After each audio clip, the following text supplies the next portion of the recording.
kwa maelezo hayo.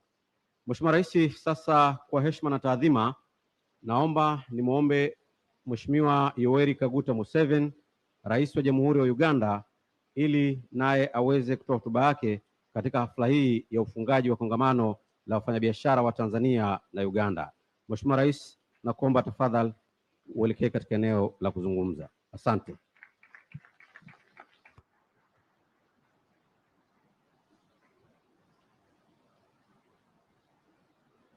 Mheshimiwa Samia Suluhu Hassan, Rais wa Jamhuri ya Muungano wa Tanzania, Mheshimiwa Waziri Mkuu, mawaziri, wafanyabiashara na watu wengine walikwa. When I was told that I was going to speak to business people, I prepared a speech for business.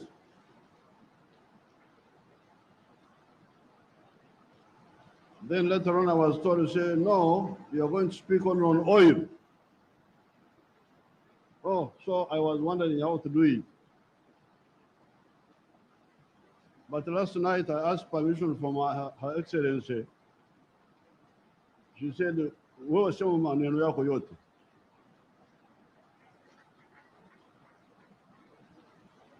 Kwa hiyo namshukuru. But now, my decision to prepare a comprehensive talk has been strengthened by the confusion of my son, the one who was here. Mweheire, the one who was speaking, the one of the Stambik. Oh, he's very worried about this, about that.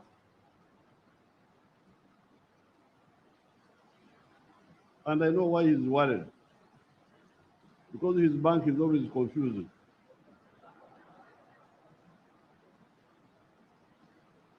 Because, anyway, let me go on with my speech.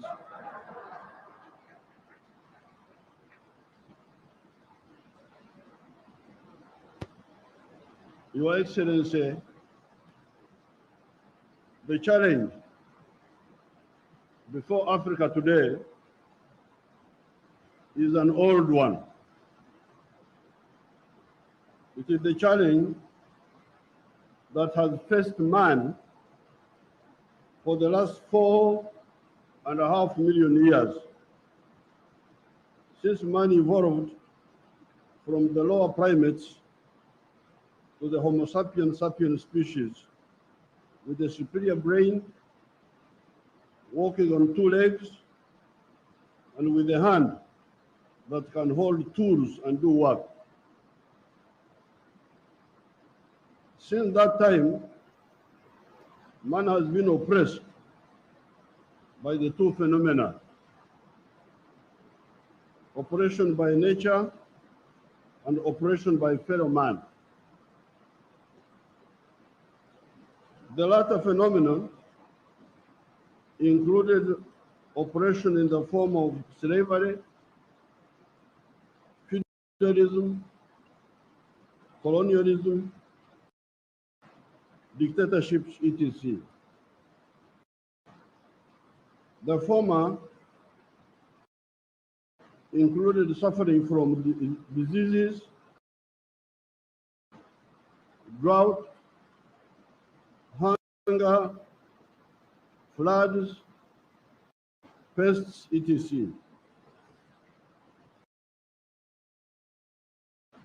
However, man, being the wise mammal he had become since 4.5 million years ago, he has been using his superior brain and his work-capable hands find solutions those oppressive phenomena. Starting with oppression by nature, man has been using three tools to ameliorate the situations. These have been science and technology, philosophy, and strategy. Science and technology meant understanding the laws of nature, such as gravity, pressure, magnetism, electricity, etc., and using them to solve his problems. Philosophy involves the understanding of man and his behavior, and on the side of economics, understanding what stimuli can make him work most devotedly or otherwise. The strategy involves arrangements that can assist or inhibit man in his efforts to create wealth and overcome poverty.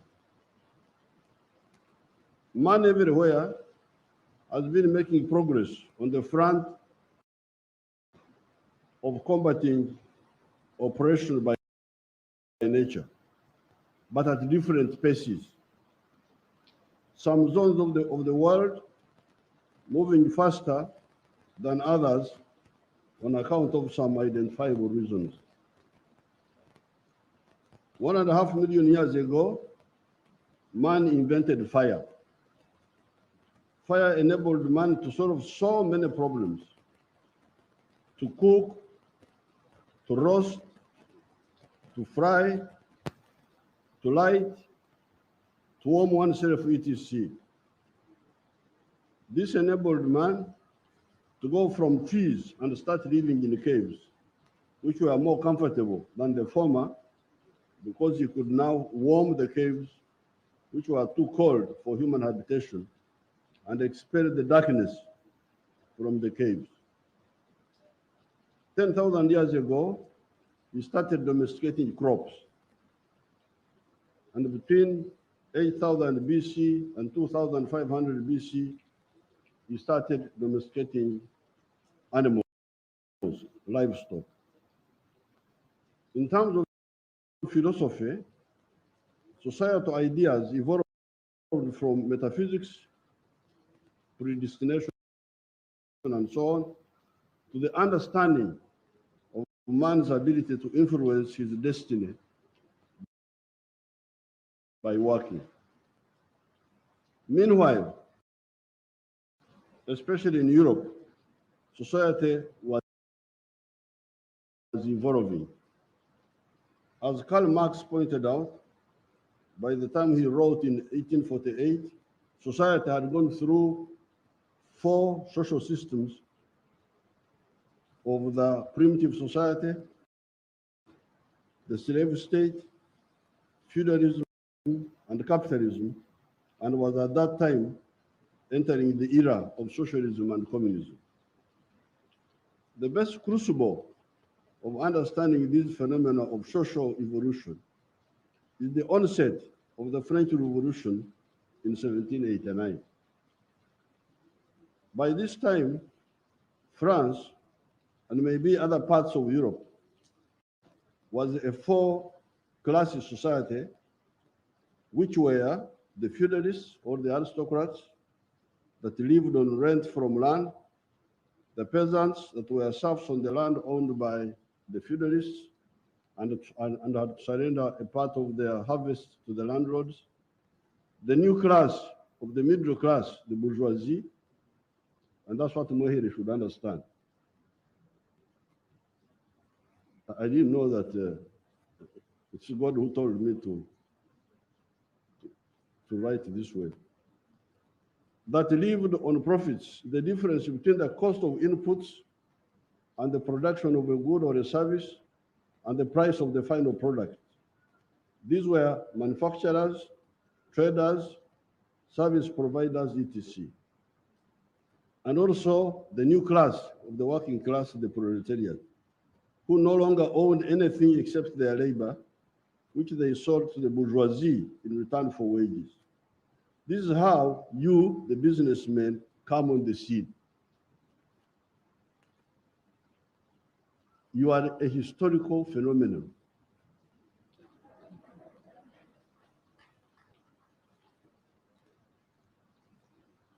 Because this is what developed Europe. Europe was changed by the middle class. All these other people were there, feudalists, kings, what have you, they were there. The Pope, they were there. But the new force in Europe, which made Europe go ahead and we stayed where we are now, was the middle class.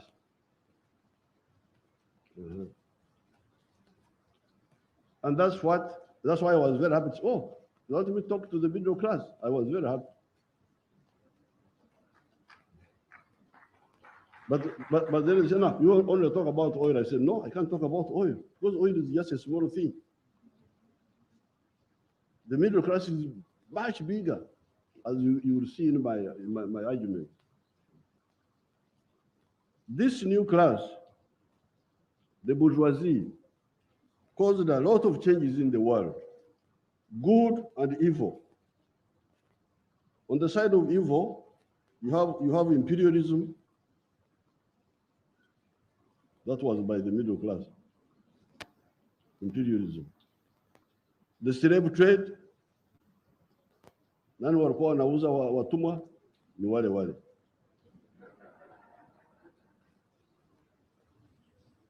Which was part of what they call primitive accumulation of capital. Genocide, etc. However, on the positive side, the middle class, being interested in profits, apart from looking for raw materials, they also needed markets.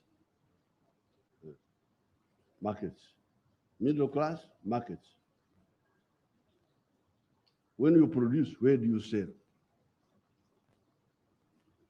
This is the biggest problem of the middle class in Africa. How can you produce if you are not sure of the market? The more buyers you get, the better the business. That is how the bourgeoisie in France propelled the anti-feudal revolution of 1789, which included the de facto balkanization of France. Although France had been one kingdom for a long time, ever since 842 AD, there were nevertheless internal fiefdoms. Although France was one kingdom for a long time, but there were internal provinces. You couldn't go from one province to the other province without tax, without paying tax. Internally, within France, although it was one kingdom, but there were internal taxes called tile or something like that in Spanish, in French, TAILLE, on goods being traded in the form of inter-province trade. This, of course, disadvantaged trade so much. Who was benefiting from these taxes? The answer, the feudal lords. At whose expense? The answer is at the expense of the bourgeoisie, the middle class, and the French people in general, because those taxes made goods more expensive, slowed down the rate of growth of the companies, which affected their ability to create jobs, and also slowed down the rate of growth of those companies in expanding the tax base. So if the companies don't sell, they don't expand. If they don't, if they sell but not enough, and if they don't expand, how will they create jobs? And if they don't create jobs, then where will the government get taxes? Because the government must get taxes people who are working. When it came to the fragmented Germanic populations of what became Germany later, and the Latin populations of what became Italy later, because by this time, there was no united Germany. There was no united Italy. And I want to show you the role of the middle class, how they helped.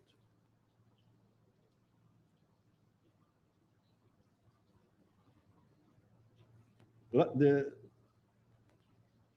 fragmented Germanic populations of what became Germany later, and the Latin populations of what became Italy later, you see again the role of the business interests working for the integration of those peoples and countries. It is the middle classes who worked for the unity of these countries, to unify those countries. That's why I was very happy to talk to you. Not just about oil and these small things. In the case of Germany, it had the big farmers known as the Junkers. It's written in Junkers, but it's pronounced as the Junkers. In the German kingdom of Prussia, one of the 39 kingdoms into which the Germanic people were divided, that pushed for the unification of Germany. By 1870, Germany was divided into 39 kingdoms. It is the business classes who said, we want to unite this market, who caused the unity of Germany.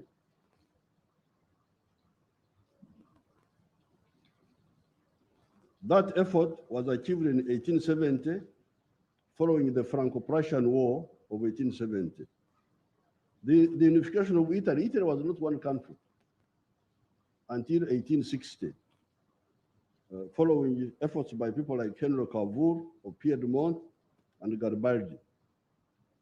Earlier, in 1776, the British American colonies, again led by business interests, had liberated themselves from the rule of the British King George III. Their slogan, when they poured British tea in the sea at Boston, was "No taxation without representation." Again, a middle class demand. The leaders of this movement, George Washington and others, correctly decided to unite the 13 British colonies of New Hampshire, Massachusetts, Rhode Island, New Jersey, Connecticut, Delaware, Maryland, etc., into the nucleus of the United States. This one you say today, the one which people are worshiping now instead of worshiping God. They're worshiping the United States. That by 1945 had become the most powerful country in the world. This country, USA, was created long after our countries over here: Uganda, Buganda, Bunyoro, Rwanda, Mirambo, the chiefdoms of Karagwe, much older than the US. But now the US is much stronger. Why? Because it was started on new ideas of partly the middle class, the business class.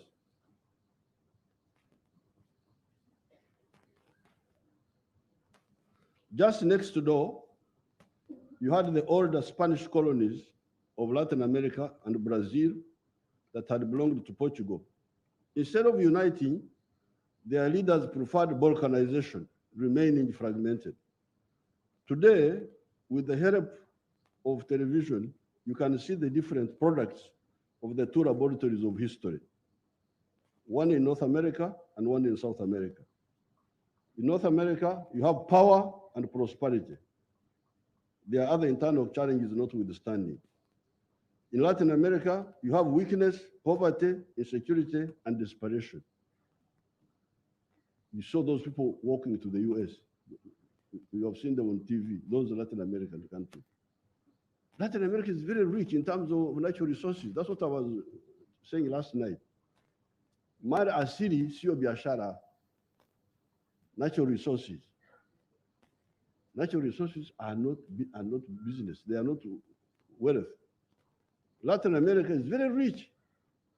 A lot of water, a lot of forests, a lot of minerals, but people are very poor. Why? Because when you start a business in Honduras, it can't succeed. Honduras, El Salvador, Nicaragua, Panama. Huwezi kufaulu kibiashara in those fragmented markets. And one of the reasons, of course there are other reasons, but one of the reasons is you don't have enough market. You don't have enough market. In North America, you have power and prosperity. There are other internal challenges notwithstanding. In Latin America, you have weakness, poverty, insecurity, and desperation. You have seen on television thousands of desperate people walking on foot for thousands of miles, going to the success story of history, the USA, from the failed experiment of history of Latin America. The two laboratories are there. One laboratory, the US, the other one, Latin America.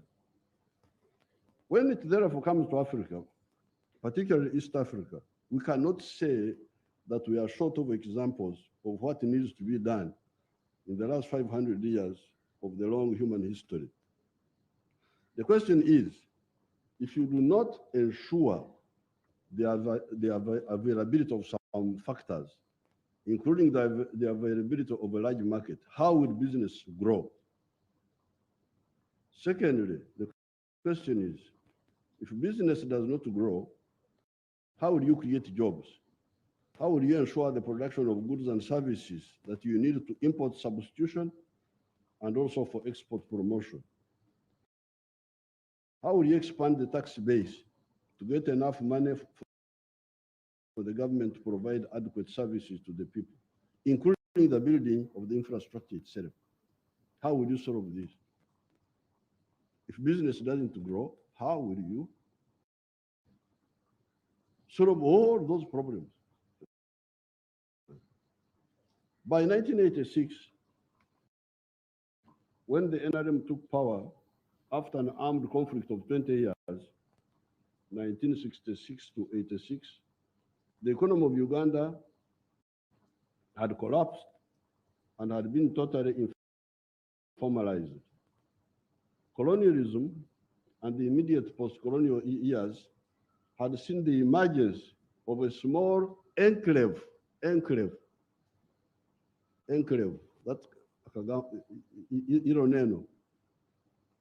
enclave economy. That's what we were using in the university in the 1960s.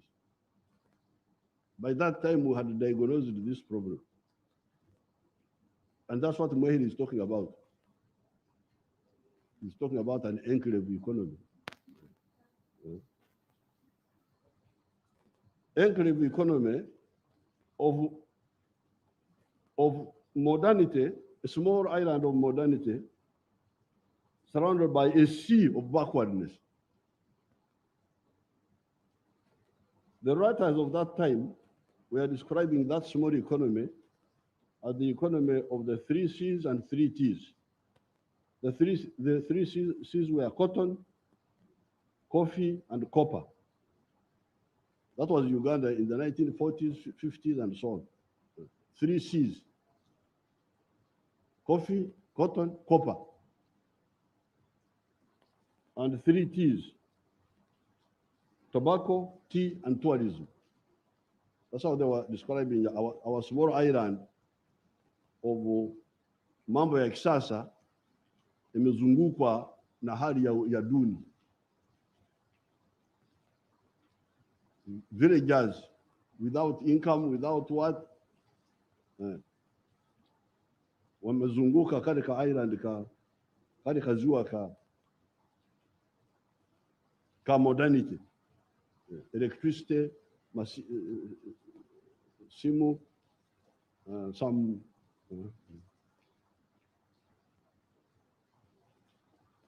these were copper, cotton, and cotton. It was only By 1986, 2 of the 3 seas had totally collapsed. These were copper and cotton. It was only coffee that was still limping on with the export of 2 million bags per annum of 60 kilograms each. Except for tobacco, the other 2 teas had either disappeared completely, e.g. tourism, or shrunk greatly, e.g. tea, which had gone from 23 million kilograms to only 3 million.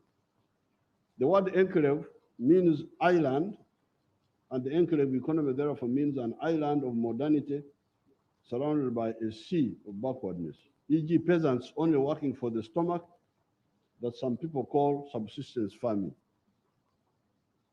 The good luck for Uganda was that what became the NRM party was initially a student movement in the 1960s, some of them active here in Uganda.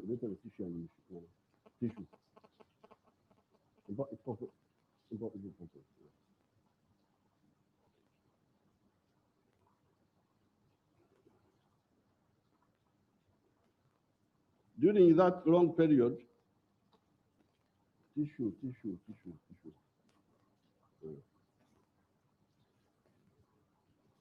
During that long period, we had time to study and also see in practice the impacts of efforts.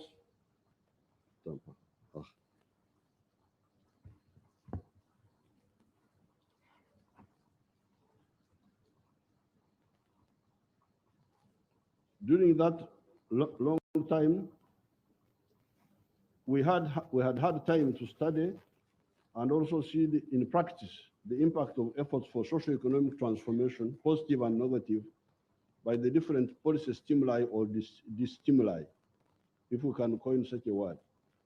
On account of that, especially our decision to encourage the private sector in Uganda, including bringing back the Indians who Idi Amin in his ignorance had expelled, being socialist notwithstanding, has enabled the economy of Uganda to grow at the rate of 6.5% per annum for the last 35 years. The economy could have grown much faster if it was not for the opportunists among us, the careerists, and the corrupt among us. This limited growth has transformed Uganda from a land into a land of surpluses, while in 1986 it was a land of shortages. We had shortages of sugar, salt, soap, textiles, paraffin, etc. The whole economy had been informalized into a magendo, speculation, black market, and shortages economy. It is now the opposite. Everything is in surplus: sugar, milk, maize, bananas, soap, other industrial products such as cement, steel bars, cooking oil, etc. The problem is the market. In order for these businesses to continue growing, we must access more of the internal market by the population acquiring more purchasing power, because part of the problem is that the people don't have money in their pockets, so they don't buy. That's one problem. The goods are there, but they don't buy enough. And also our manufacturers deepening the industrialization process. Although we say we have surplus milk today, our production having grown from 200 million liters in 1986 to now 2.8 billion liters, it is on account of Ugandans drinking only 60 liters of milk per person per annum. If they were drinking the recommended 210 liters per person per annum, Uganda, with its 43 million people, would need today 9 billion liters of milk per year. We are now crying, maziwa yamezidi, maziwa yamezidi. Maziwa yako wapi? 2.8 billion. But why? The Ugandans are not drinking enough. They are drinking only 60 liters per person per year, while WHO is recommending 210 liters. Papa, to make sure that you have teeth in your mouth.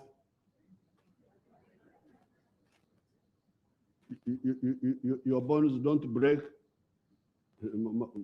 Mifupa imepasuka kwa sababu huna calcium ya kutosha. So although we are now fighting with Tanzania, buy our milk. We have excess milk. Tanzania buy, Kenya buy, Rwanda. But actually, the internal market is still there, but it is dormant. Why? Because they don't have money in their pocket. Why? That's another story. Hence, the question of oversupply would not arise. Apart from the purchasing power, there is the issue of deepening industrialization. Ugandans have been crying with the issue of sugar. Tumekuwa tunagombana na jirani zetu juu ya sukari. Majirani wamekataa kuchukua sukari yetu. Marehemu bought some 20,000 from us, and the Kenyans have been buying, but there is still a surplus. But you will see that it is also an artificial surplus. Ugandans have been crying with the issue of surplus sugar and surplus sugar cane in some parts of Uganda. Why? It is because Ugandans presently consume 380,000 tons of sugar per annum, while our production is currently 550,000 per annum. This is, however, sugar for chai only. Hii ndio wanazungumzia. Wanasema wameendelea sana, wako na sukari ya chai. How about industrial sugar for use by Coca-Cola, for pharmaceutical industries, like children's syrups? You know, the children, when you give them medicine, you don't give them either the one which is bitter. You give them syrups. That is from sugar. Lakini hawa Waganda hawajatengeneza hiyo sukari. Sukari wanazungumzia ni ile ya chai peke yake.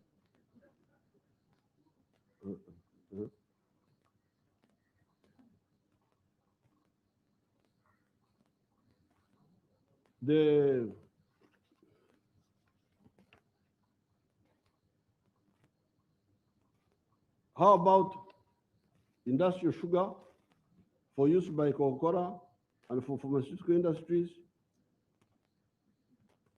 That was none of the business of either either the planners in the Ministry of Finance. Our planners also, sijui hapa Tanzania, lakini kule kwetu, these planners in the ministries, that was none of the business of either the planners in the Ministry of Finance and Planning, and also unplanning. I think they should also add the word. They should add the Ministry of Finance and Planning and unplanning. That will be more accurate. Because if you are planning, why don't you see this? Kama sukari ya chai imeongezeka, na pale jirani kuna kiwanda cha Coca-Cola which is importing industrial sugar. Why don't you plan? Say, and you don't have, the government doesn't have to do it. You just get a private sector person, you support him, and he does what you want. So that's simple. So so that's why I want to be more realistic and talk of Ministry of Finance and Planning and unplanning, or even the business sector of Uganda. Consequently, while crying about surplus sugar, Uganda alone was importing 90,000 tons of industrial sugar. Hapa tunasema sukari imezidi.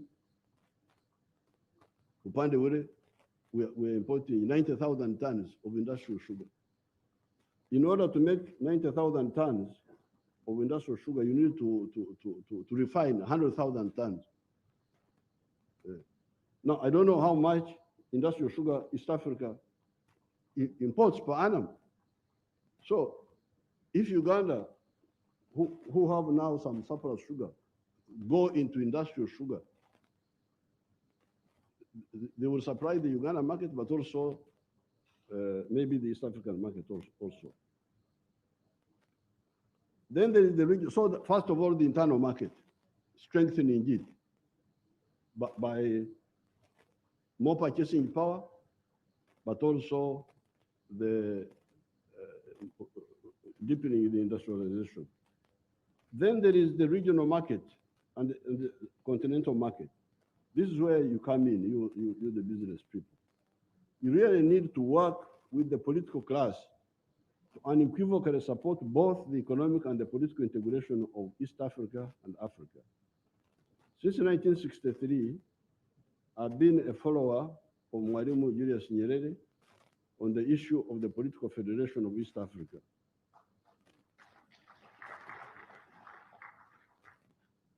My staff later on will give some newspaper which I had sent one to Marehemu.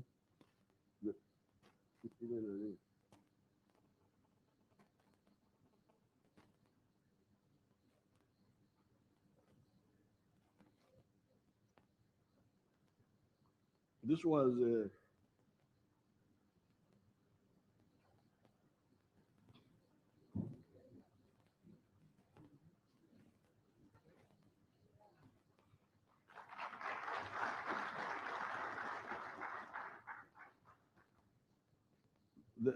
I had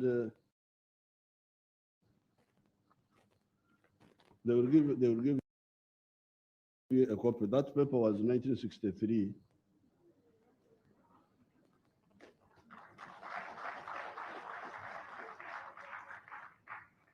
On the 5th of June, 1963, and you will see it. A federated East Africa would create a united market for the businesses of 200 million people, who will be 401 million by 2050, according to the UN.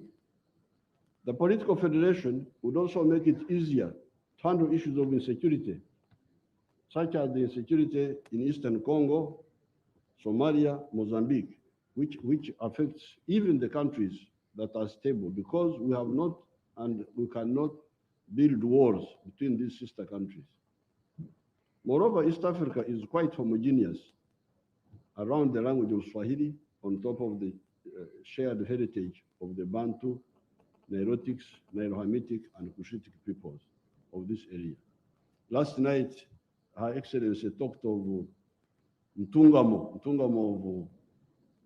of Biharamulo, I think, that area. But the district where I was born in Uganda is called Ntungamo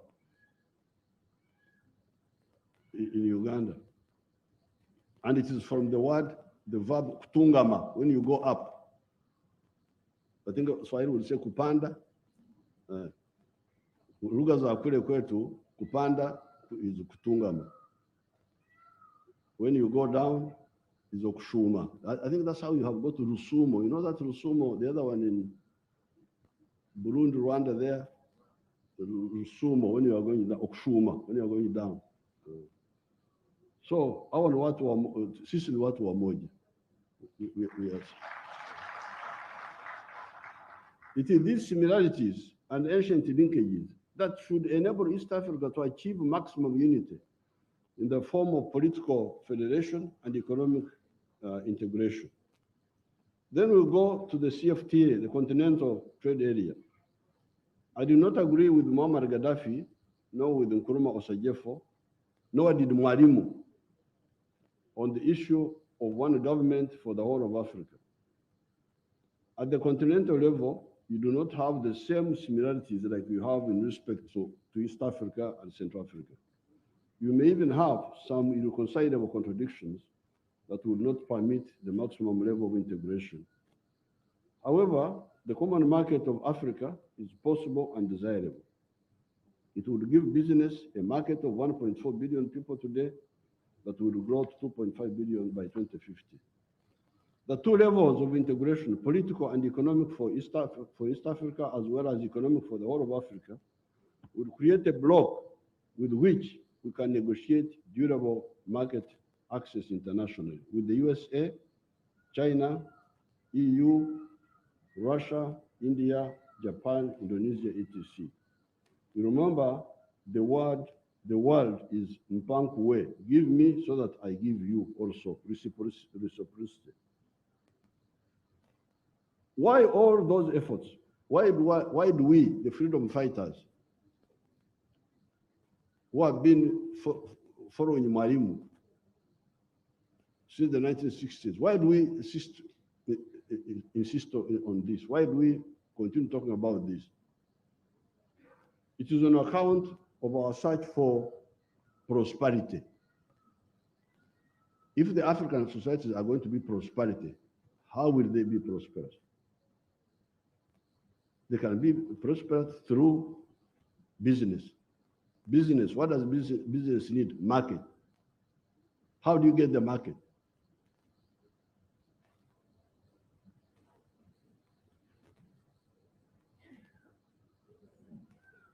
Create jobs, produce goods and services, a bigger government revenue, tax base,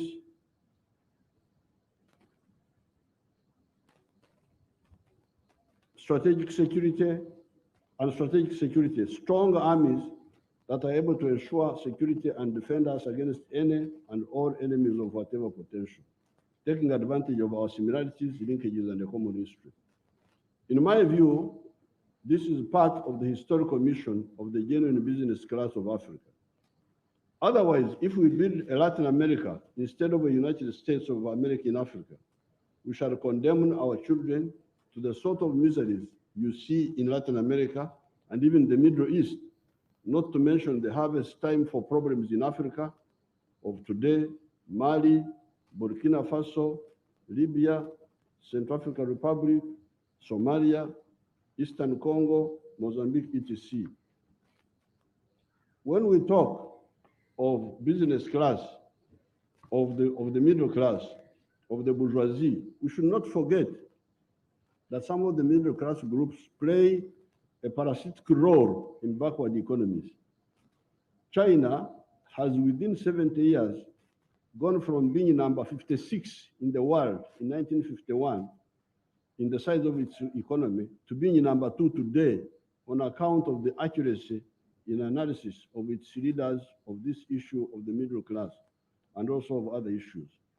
Both Mao Zedong and Deng Xiaoping correctly disassembled the middle class into 4 types, if I remember correctly. When you say wafanyabiashara, au wafanyabiashara ni wa aina gani? Kwa sababu wafanyabiashara wengine ni wazuri kwa afya ya economy ya uchumi wa nchi, wengine ni wabaya. These were the national bourgeoisie, the comprador bourgeoisie, the petty bourgeoisie, and the bureaucratic bourgeoisie. Of all these, the positive bourgeoisie were the national bourgeoisie, that part of the middle class that works to retain blood in Uganda and also to get blood from other countries, legitimately and equitably strengthen our economy. These are commercial farmers, manufacturers, service providers for activities that either substitute imports or promote exports. The bad elements are the comprador bourgeoisie, those who work for foreign interests in our economies in lines of business such as Ugandans could take up. These are mainly importers, commission agents, etc. A commission agent iko hapa kuuza bidhaa za wengine. How will he help our economy? The other dangerous group are the bureaucratic bourgeoisie, e.g. the civil servants. These are divorced from production, but are paid by the government and never bother to find out how the government gets the money, nor do they care about the rest of the citizens since they are paid whatever happens. The middle class we need are the national bourgeoisie, the commercial farmers, the manufacturers for imports and import substitution, export promotion, and service providers that either save or earn foreign exchange. Coming to the East African oil pipeline and the business opportunities it offers, I first declare that I have never been intoxicated by oil. Uganda discovered petroleum in 2006. It is now 15 years, but the oil has not been pumped out of the ground. Yet the economy of Uganda is growing. Japan is the third richest country in the world, but it has no oil, no minerals, and no agriculture. It relies on the brains and the skills of its people. So is South Korea and even China. This is not to say that the oil of this region is not important. Oil has been important and will continue to be important. Oil transformed the very poor countries of North Africa and the Middle East into very affluent societies on account of the petrodollars that started flowing in that area following Gaddafi's activism for higher oil prices and the Arab-Israeli War of 1973. There is now awareness that some uses of petroleum generate gases that create a blanket effect in the atmosphere that warms the temperature of the globe, melts the ice sheet and the glaciers, and causes the seas to rise and unpredictable rain patterns. That, however, is not the fault of oil. It is the fault of the misusers. Uganda, therefore, supports the movement towards cleaner energy sources, hydro, solar, wind, geothermal, and even nuclear, and we are preparing for all. 2 points are, however, clear. First of all, we shall use fossil energy for another 40 years.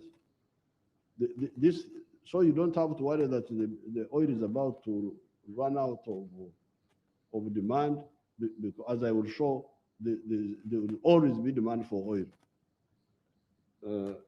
In fact, although I'm never an opportunist, I cannot avoid not seeing an opportunity for some of us that have entered the nightclub when the notice for banning nightclubs was proclaimed. New nightclub goers will not book in, and hence we shall have the nightclubs to ourselves. You see, this campaign against oil is actually good for us, because many companies are fearing to invest in new oil ventures. But for us who are already there in the nightclub, since oil is still in demand, the price is now going up. I hear it has now gone to $83. Could this not be the reason for the price of oil going up? The climate salvation efforts are targeting correctly the use of coal for power generation and the internal combustion engines that should be replaced by electric engines. These are not the only uses of oil. There are safer uses of oil, and these are car tires. Car tires. These synthetic tires are much stronger than the rubber ones. So even if they stop the use of petrol to drive cars, the need for car tires will remain. And the petroleum tires are much better than the ones of natural rubber. So that one will never go away. And it doesn't pollute. You can tell me whether it pollutes the atmosphere at all. Secondly, chairs and car seats. My people use another word which I cannot follow, upholstery or something like that. But me, I prefer to call them chairs. Car chairs made of oil. Polyester. Hii shirt ambayo nimevaa 65% is polyester. Ukiwa unataka a shirt which is very strong and easy to clean, the one of 65 polyester, 35 cotton. Ndio nimevaa hapa.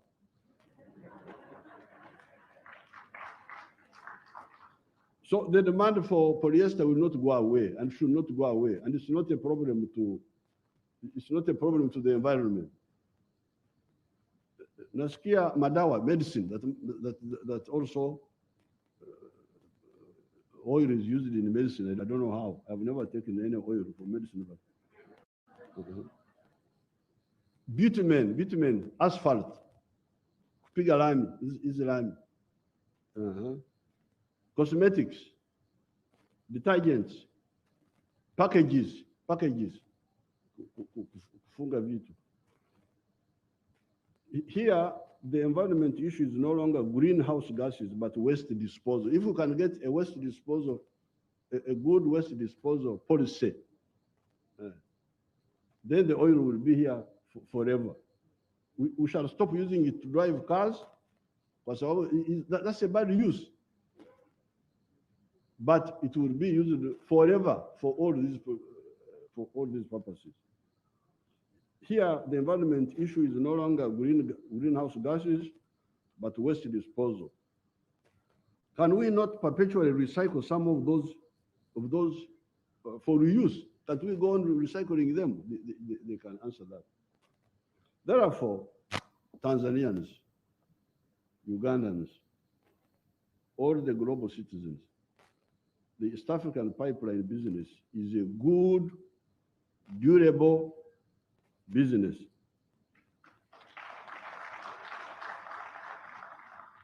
It will create jobs during construction. Last night at yesterday in the press conference, we saw that the pipeline would take $1.3 billion, but 600 million of that is for the construction.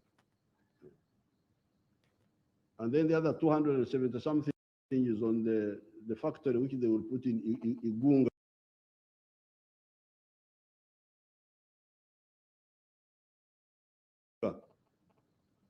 to heat the sections and so on. And then internal transport. So almost 900 million will be spent, mainly in Tanzania actually, because the portion of Uganda is small. But I don't mind, because many of my relatives are in Tanzania, so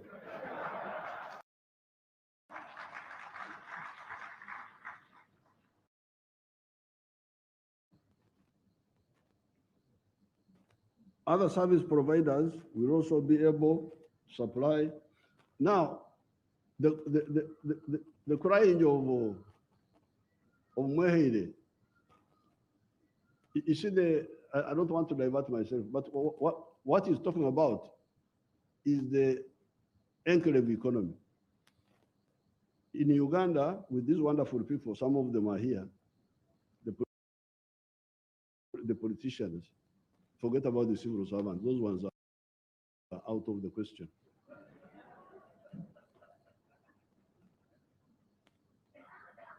Kwa sababu hawajasikia, do you call it Injili, the gospel?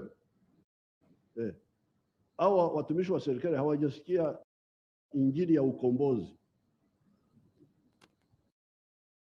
So I don't even quarrel with them because they are not part of me. Watu nagombana nao ni wanasiasa wenzangu who are part of the movement, who should have known.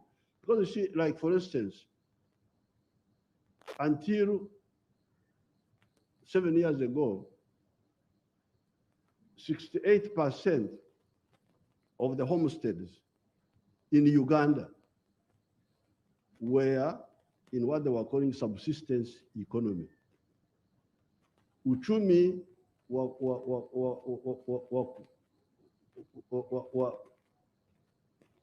produce for the stomach only. Uchumi wa kuzalisha mali ya tumbo peke yake. 68%. So when you see these people here, honorable minister, honorable what, they have got 68% of their people. Wanatumikia tumbo peke yake. So what this young man is saying, this Mwehiri is the son of my schoolmate. If 68% of the people are out of the economy, out of the money economy, then what do you expect? what that Stanbic Bank should be working for? Okay, work for oil, all right, but also work to get the 68% into the money economy. That's what we should be working about. So when this young man comes here, pension funds in California, I don't know where. Now, because of my struggle with these people, I had to involve the army. The army, chukua mbegu kwa wale watu ambao wamelala, waanze kulima kahawa. Because of that struggle now, recently, they brought a new, you call it takwimu? Is it called takwimu? Statistics. They brought a new takwimu to her. Now, manyumba, these are households. Manyumba ambayo bado yanalala ni 39 kwa 100 from 68. You can imagine. Up to 2013, when I involved the army, 68% of the Ugandans were just watazamaji wa mpira. As far as the economy is concerned. So now, how can you bring pipeline? What? But how will they come? They're outside. You should bring them in. That's why I had to involve the army to chukua mbegu ya kahawa, ya matunda. We called it Operation Wealth Creation. That's how we're able to bring the watazamaji from 68% to now 39%.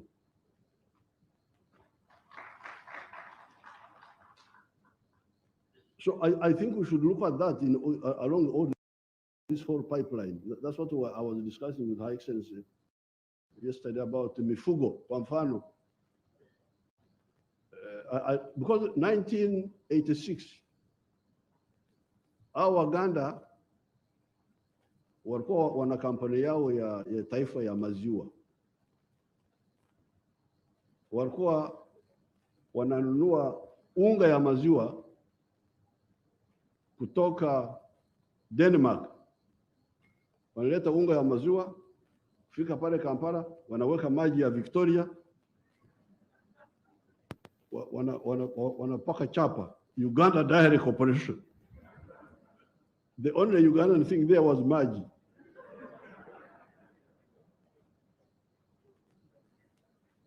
But because of the struggle now, you hear that they have more milk now, surplus, so what they call surplus milk. So I think here along this route, if there are people who are just asleep, manyumba, we should wake them up, produce maziwa, so that maziwa chakula, so that they sell to these our wafanyakazi. I'm about to finish. I'm very sorry, Your Excellency.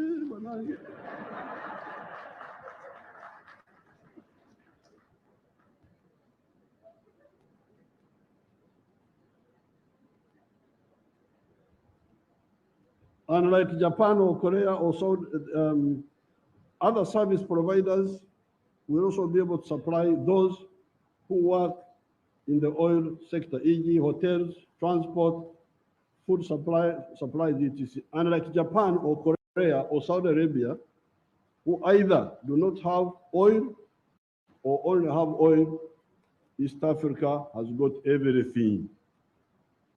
Agriculture, minerals, forests, oil, gas, etc. Once the environmental concerns are addressed, the sky is the limit. I thank everybody for giving me the opportunity to put forward a long-held Pan-African view. Thank you so much.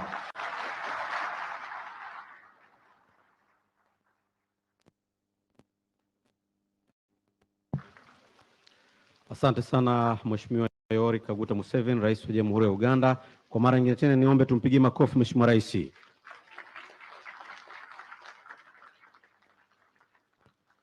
Kwa heshima na taadhima, sasa ni kuombe Mheshimiwa Samia Suluhu Hassan, Rais wa Jamhuri ya Muungano wa Tanzania,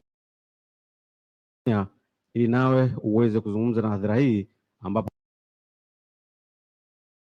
ndio tutakuwa nahitimisha ratiba yetu kwa siku ya leo. Ni kuombe Mheshimiwa Rais, tafadhali.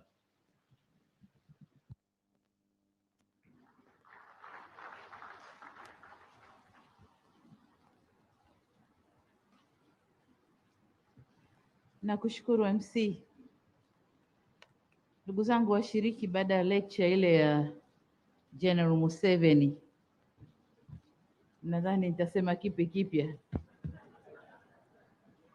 lakini kwa sababu nimeitwa, ngoja niongee. Mheshimiwa General Yoweri Museveni, yesterday you were my brother, today you are a general. Rais wa Jamhuri ya Uganda, Mheshimiwa Waziri Mkuu wa Tanzania, Mheshimiwa mawaziri mliopo toka Tanzania na Uganda, Waheshimiwa makatibu wakuu mliopo hapa toka nchi zetu mbili, Waheshimiwa mabalozi na wakuu wa mashirika ya Umoja wa Mataifa mliopo, jamii ya wafanya biashara kutoka Tanzania na Uganda, viongozi mbalimbali mliopo, wanahabari, mabibi na mabwana, na wasalimu kwa jina la Jamhuri ya Muungano wa Tanzania, na wasalimu kwa ushirikiano na Uganda. Your Excellency, allow me at the outset to express my gratitude to you, Your Excellency, for taking time out of your busy schedule to be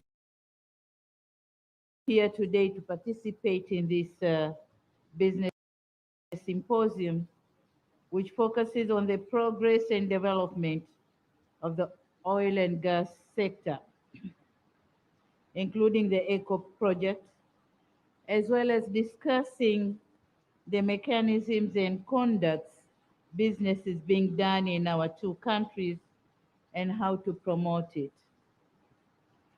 Your Excellency, the President, I would like also to extend my appreciation for the organizers of this event, both from the government and the private sector.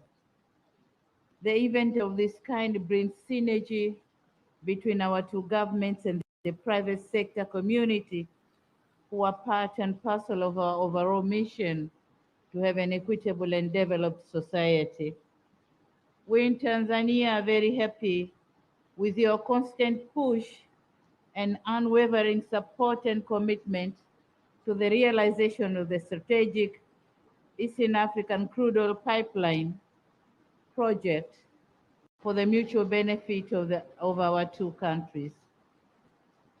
Your Excellency, as you are aware that over the years our countries have enjoyed excellent bilateral relations that have enabled close cooperation in various bilateral interventions.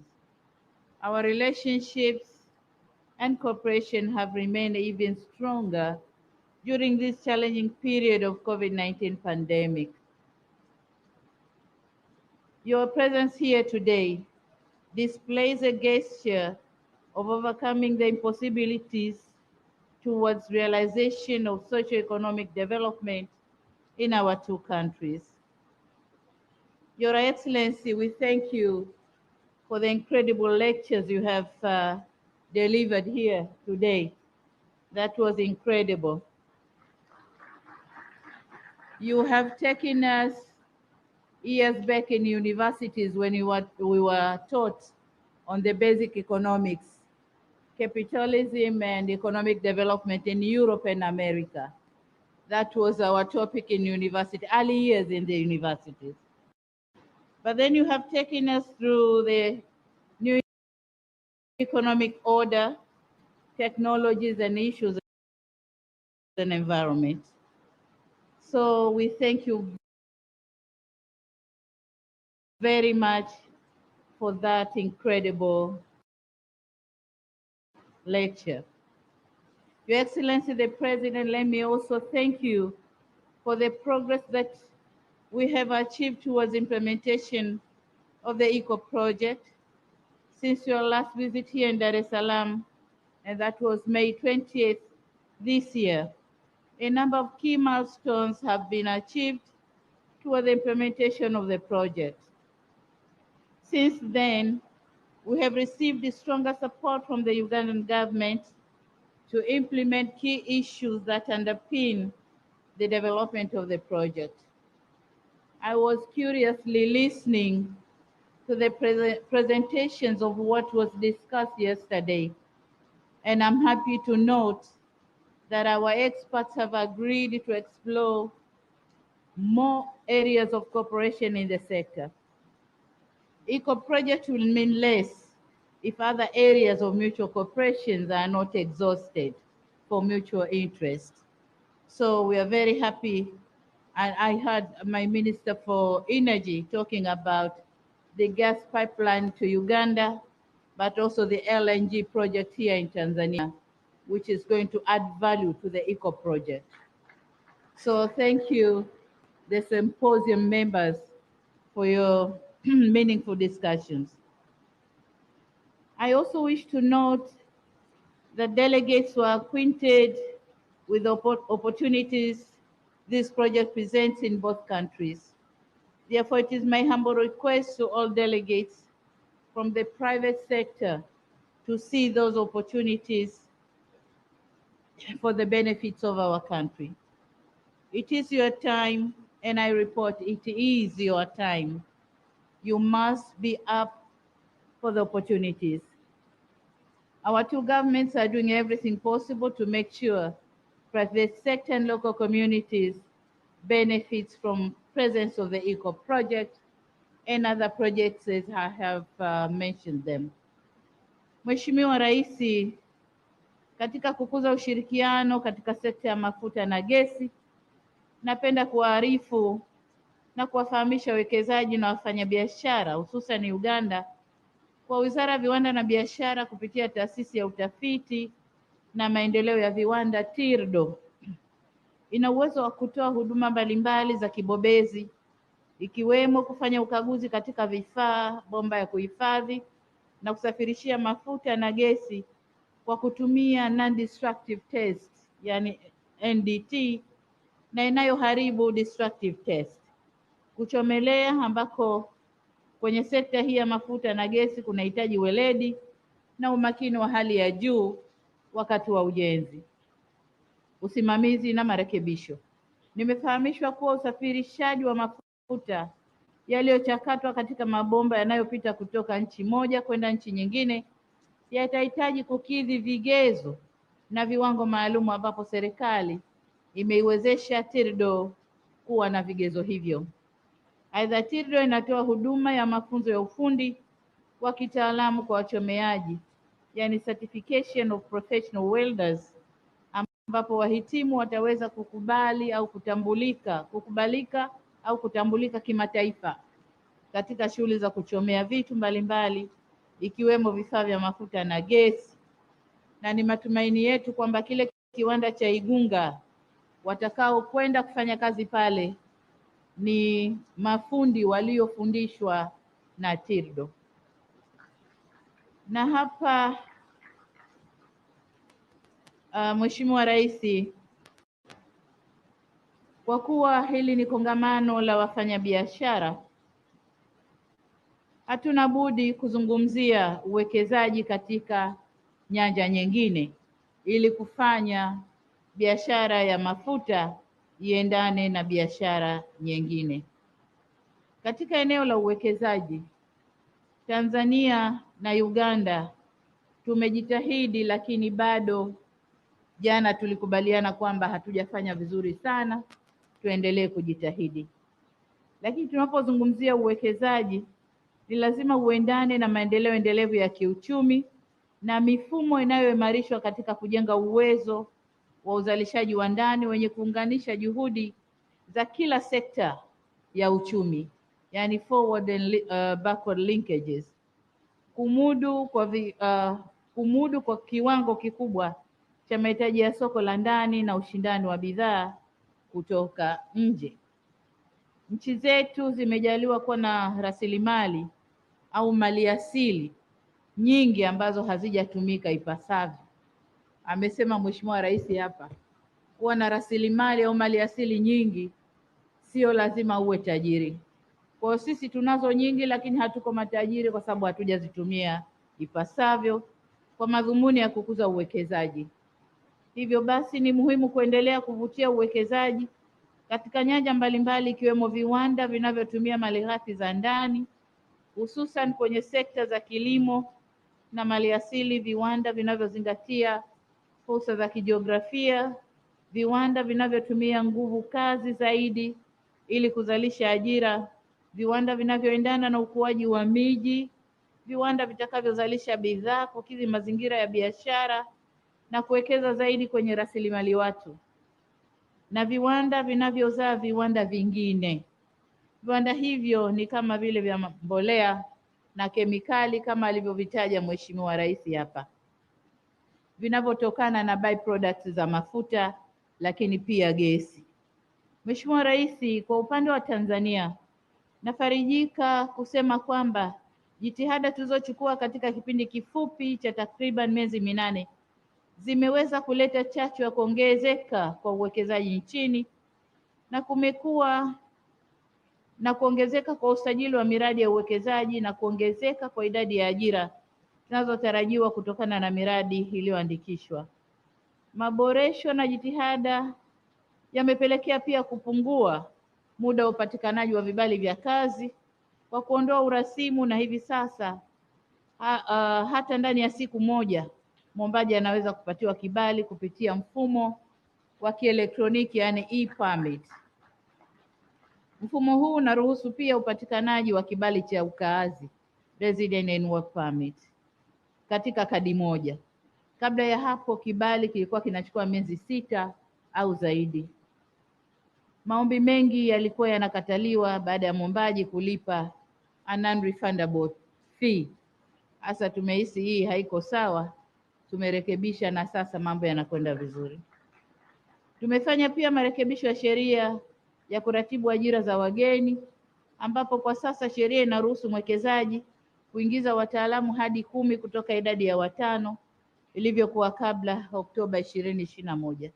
Vile vile tumeanzisha kituo cha mawasiliano kwa uwekezaji katika kituo cha uwekezaji Tanzania, yani Tanzania Investment Call Center, ili kuhakikisha uundwaji wa mfumo wa ufuatiliaji malalamiko ya uwekezaji na kuwapatia taarifa sahihi.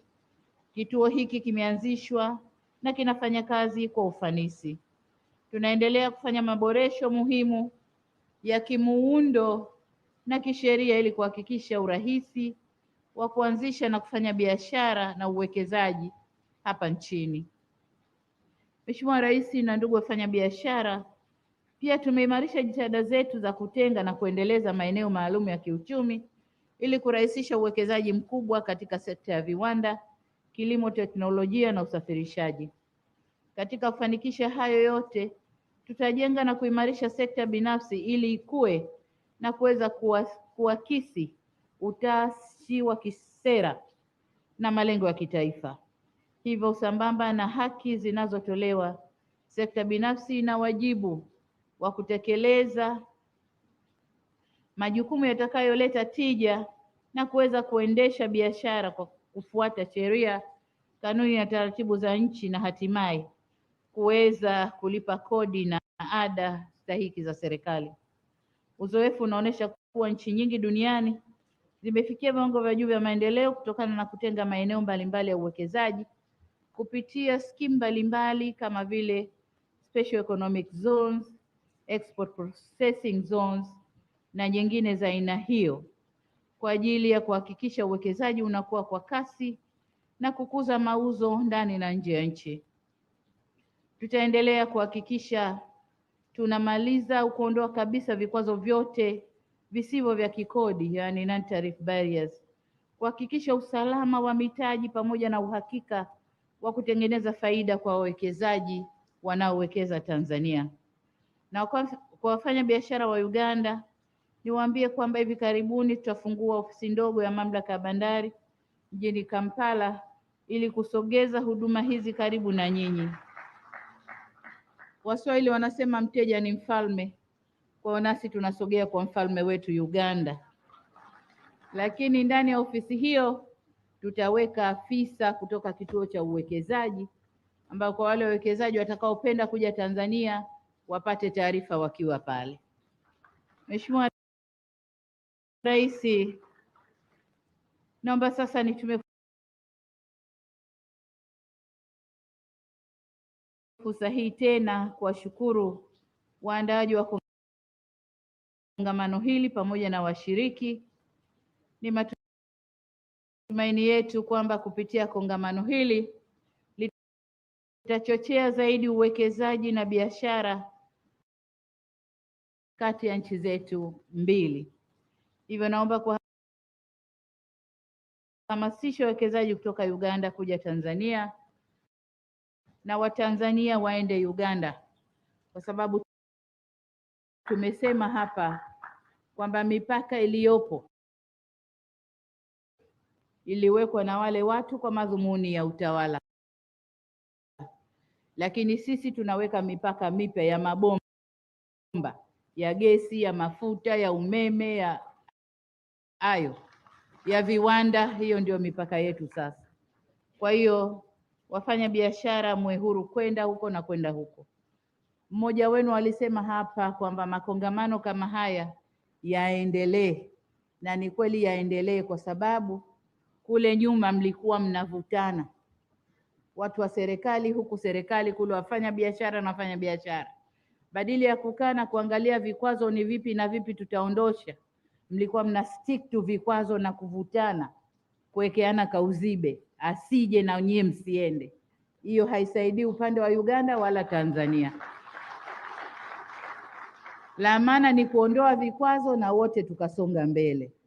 Kwa hiyo niwaombe mkutane tena mara nyingi, na jana nimewataka, mimi na Mheshimiwa Rais tumewataka watu wetu wa serikali, mawaziri, wakutane haraka kwenye ile tume yetu ya pamoja ushirikiano, waangalie changamoto tulizozizungumza jana ziondoshwe, ili nanyi wafanya biashara muweze kukaa kwenye nani zenu mkijua kwamba serikali imeondosha vikwazo, nanyi muondoshe vya kwenu, ili muweze kufanya kazi kwa haraka na tuone matokeo ya haraka. Wafanya biashara wa Tanzania ni mashahidi. Tulikuwa tunavutana hapa na Kenya, kila kinachokwenda hakipiti, hiki hakipiti na huku hakipiti, kule wakizuia, na mkuu wa mkoa wetu naye asema kuanzia leo hakipiti. Lakini tulikaa tukaelezana ukweli, tulikuwa tunachomeana kuku mipakani, dhambi tupu, viumbe wa Mungu, mnamwaga petroli mnachoma, haikuwa na maana.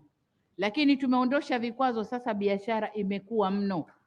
Ukiangalia figa za biashara Kenya na Tanzania imekuwa mno. Tunataka biashara ikakue kwa upande wa Uganda pia, ikakue kwa upande ule pia. Mheshimiwa Rais amesema hapa, aliomba sisi tununue sukari kwake, lakini walisikia statement za waziri wetu kwamba hatutanunua, hatutakubali. Sasa that was nonsense.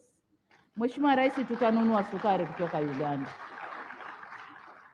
Ndugu zangu, baada ya kusema hayo, niwashukuru na nimshukuru sana Mheshimiwa Rais kwa kuja kukubali kuwa nasi katika kongamano hili.